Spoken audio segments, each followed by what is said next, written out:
¿Alguna vez has sentido que el sonido se disuelve a tu alrededor, como si el aire se hiciera más espeso y denso? ¿Qué pasaría si la radio antigua que encontraste en un desván no solo pudiera captar frecuencias olvidadas, sino que emitiera una señal que atrajera a aquello que se alimenta de la voz humana? ¿Y si ese ser no viniera por tu cuerpo, sino por el recuerdo de tu propia risa? Esta es la historia de Leo, un joven coleccionista de radios vintage que se mudó a una casa victoriana abandonada en un pueblo costero, atraído por la leyenda local de las voces perdidas. Se decía que en ciertas noches de niebla, las ondas de radio captaban los murmullos de los marineros que se habían ahogado décadas atrás. Leo, escéptico y fascinado por el misterio, vio una oportunidad para la investigación y el aislamiento. Su descubrimiento más preciado fue una radio de válvulas de los años 40, que encontró en el ático. Era un modelo raro, hecho con una caja de caoba oscura y sin marca visible, con un dial extrañamente amplio que incluía frecuencias fuera del rango normal. La llamó el buscador del éter. Pasó semanas restaurando la radio. Cuando finalmente la encendió una noche de niebla densa, un zumbido profundo llenó la habitación.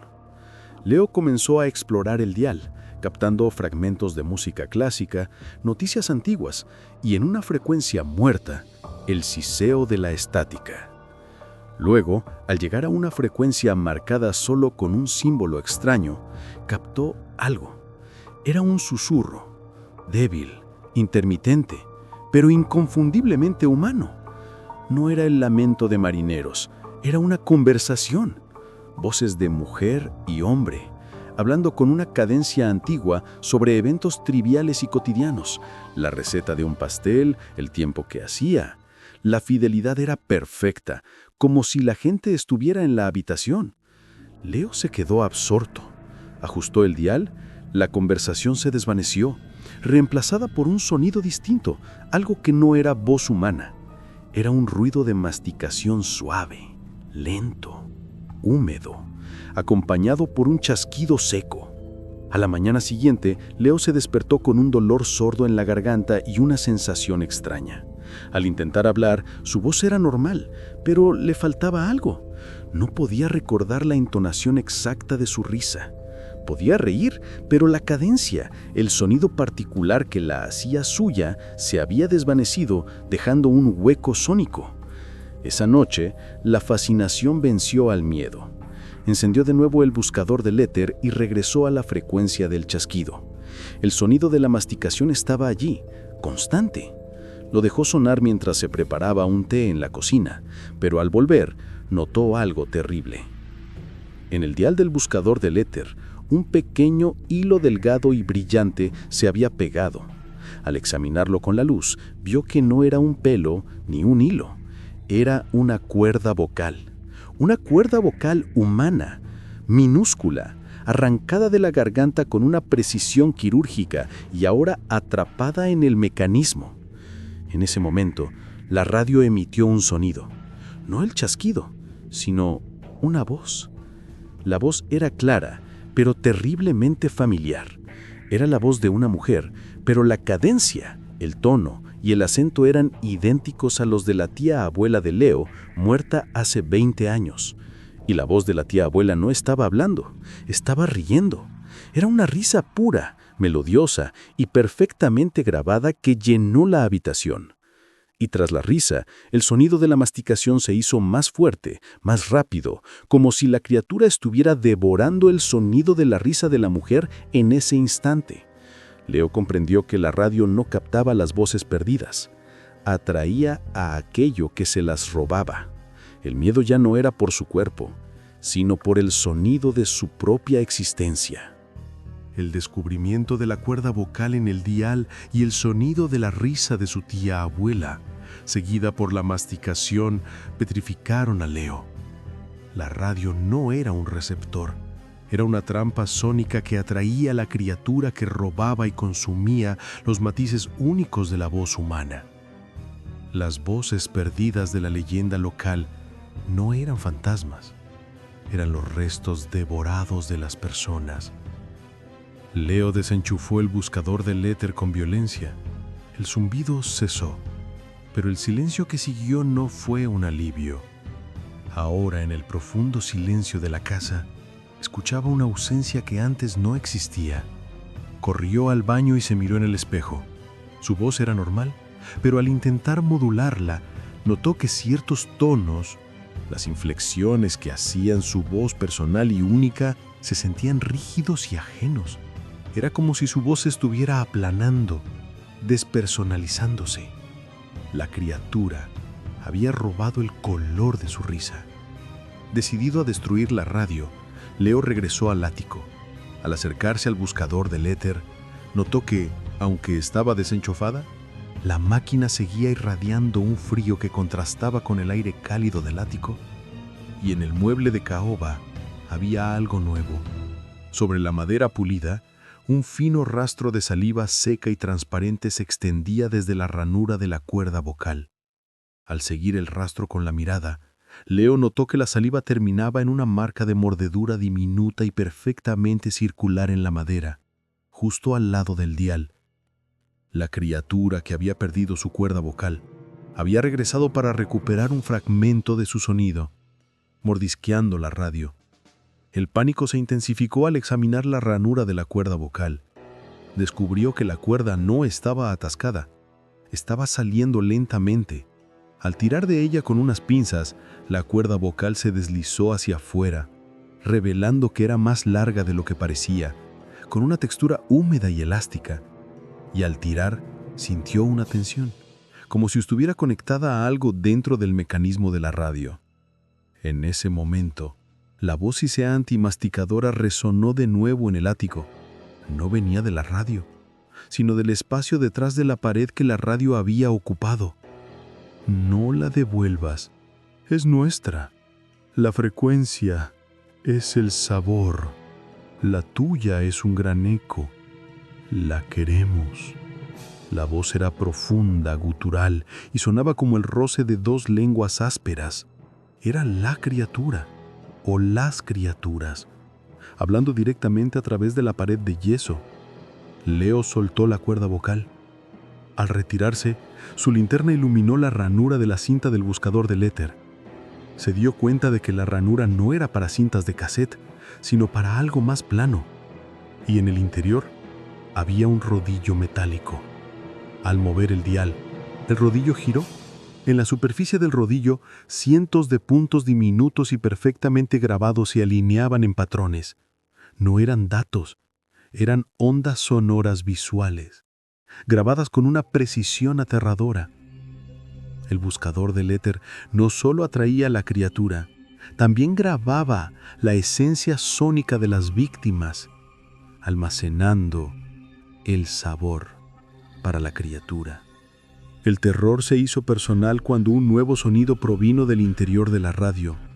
Un toc, luego otro toc. Era el sonido de la masticación, pero ahora acompañado de un golpeteo seco que reconocía de inmediato. Era el eco de su propia risa. La cadencia única que había desaparecido de su voz, ahora reproducida lentamente. Un toc por cada sílaba, mientras la criatura la consumía detrás del muro. El ataque se hizo tangible.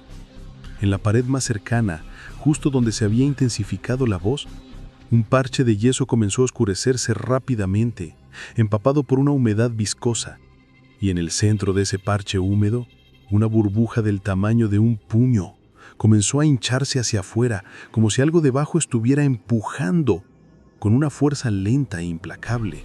El ser que comía la voz estaba a punto de romper la última barrera entre ellos. La burbuja viscosa de humedad que se hinchaba en la pared del ático, justo encima de la radio, era la evidencia física del depredador sónico. La criatura, o las criaturas, se movían en el espacio entre paredes, atraídas por la resonancia del buscador del éter, que actuaba como un cebo y una grabadora. Leo retrocedió, sintiendo el miedo mezclado con una rabia fría. El golpe seco de su risa, el toc rítmico, continuaba emanando del interior de la pared. un sonido terrible de su propia identidad siendo lentamente masticada. Se dio cuenta de que no podía destruir la radio. El buscador del éter no era la criatura, era su aparato digestivo, o al menos su cebo más preciado. Destruir el cebo solo enfurecería al ser que se movía detrás del muro. Necesitaba entender la lógica de la radio para usarla contra el ser. La voz sisante y gutural regresó, más cerca ahora, justo detrás de la burbuja húmeda. Sigue sonando. El sabor es bueno. Danos el tono. Danos tu eco final. El eco final era la cadencia que definía su voz, el matiz que hacía que su habla fuera única. Si eso se perdía, Leo se convertiría en un ser sin voz personal, un cascarón sónico. Examinó la radio. Recordó las frecuencias extrañas, fuera del rango normal. La radio no solo captaba el espectro electromagnético, parecía sintonizar el espectro sónico o incluso el espectro de la conciencia vocal. De repente, una idea lo golpeó, inspirada por los principios de la ingeniería de radio. Si la radio era un atractor, podría ser también un repulsor. Corrió a buscar su equipo de soldadura y sus herramientas, regresando al buscador del éter. La burbuja en la pared estaba a punto de reventar. Leo trabajó con una precisión febril, ignorando la presión que sentía en la garganta. Su objetivo, encontrar un componente que pudiera invertir la señal. Localizó el antiguo oscilador de cristal de la radio, el componente que generaba la frecuencia portadora. Mientras trabajaba, la burbuja reventó. No salió un tentáculo, ni un rostro. Salió una niebla oscura y densa que olía a salitre, moho y algo que recordaba el hálito rancio. La niebla se movió con inteligencia, envolviendo a Leo, y desde dentro de la niebla, una docena de lenguas negras y delgadas se deslizaron, buscando a tientas su rostro. Una de las lenguas le rozó el oído y Leo sintió un dolor agudo y punzante. Al retirarse, la lengua se llevó consigo algo diminuto, algo húmedo y pegajoso. Al tocarse el oído, sintió que ya no podía percibir los sonidos agudos.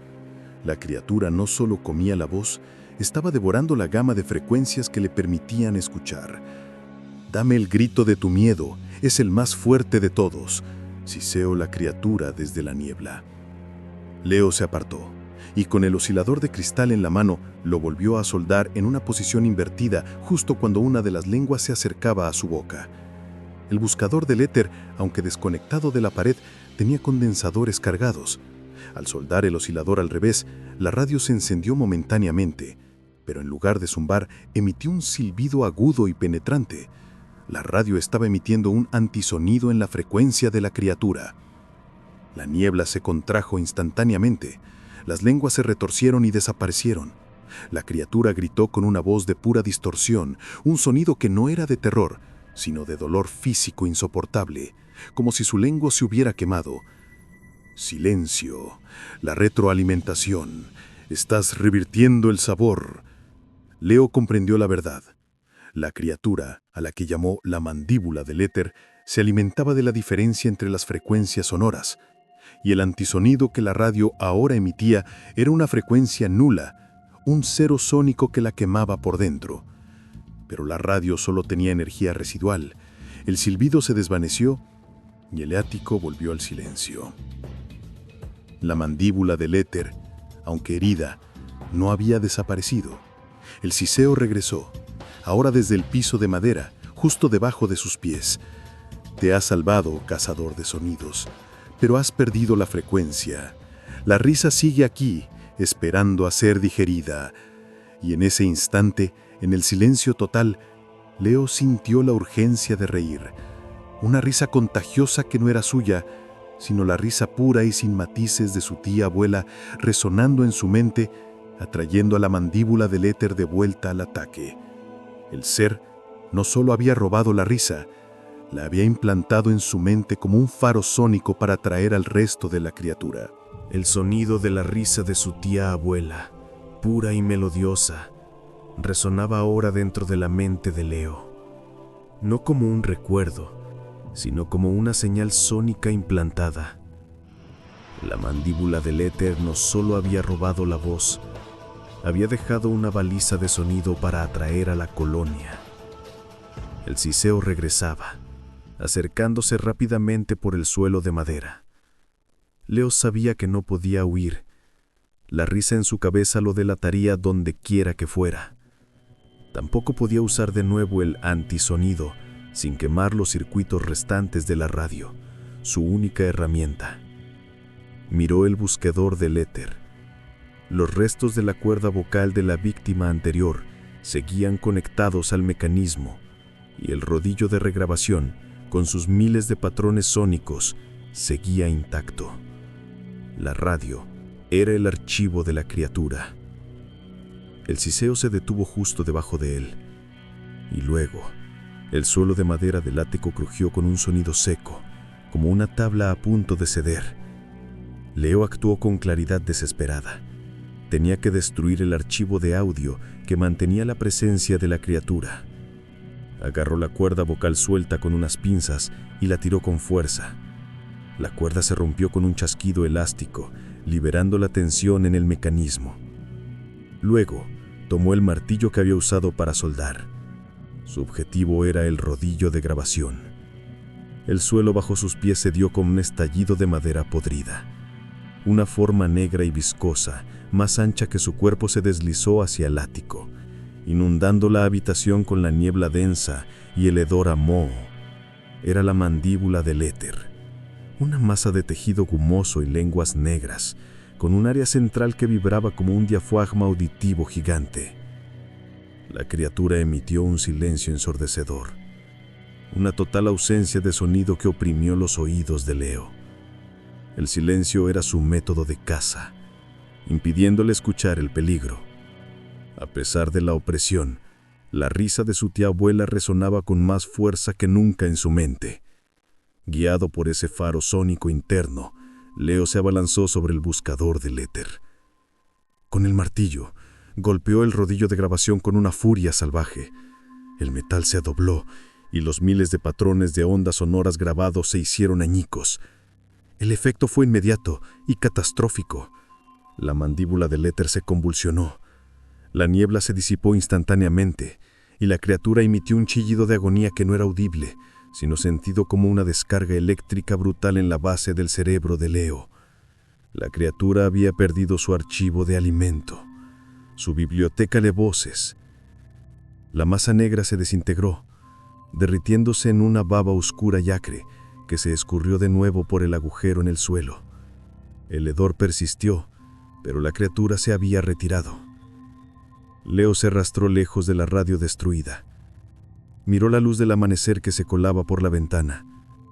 La mandíbula del éter se había ido. Salió del ático y abandonó la casa esa misma mañana. Nunca más encendió una radio. Años después, Leo se había recuperado, pero la experiencia lo había cambiado. Su voz era funcional, pero le faltaban todos los matices que la hacían única. Hablaba con una monotonía uniforme, incapaz de reír con auténtica alegría o de llorar con verdadera tristeza. El color de su alma se había quedado en el éter. Un día, mientras paseaba por una playa solitaria, sintió una repentina y extraña necesidad de encender la grabadora de su teléfono. Lo hizo. Grabó 5 segundos de silencio y luego la apagó. Al reproducir la grabación, no escuchó silencio, sino un sonido débil y casi inaudible. Este sonido provenía del audio. No era el toque de su risa, sino un siseo muy bajo y constante, un sonido que solo él podía oír. Acercó el teléfono al oído y el siseo formó una sola palabra: hambre. El buscador del éter había sido destruido, pero la mandíbula del éter había aprendido a usar la tecnología moderna. Y lo que era peor, el siseo no solo era una amenaza, sino que venía acompañado de un dolor sordo en la garganta. Al tocarla, notó que su voz era aún más plana. La mandíbula del éter ya no necesitaba una radio. Había aprendido a sintonizar la voz directamente a través del vacío, lista para consumir el eco final de la humanidad.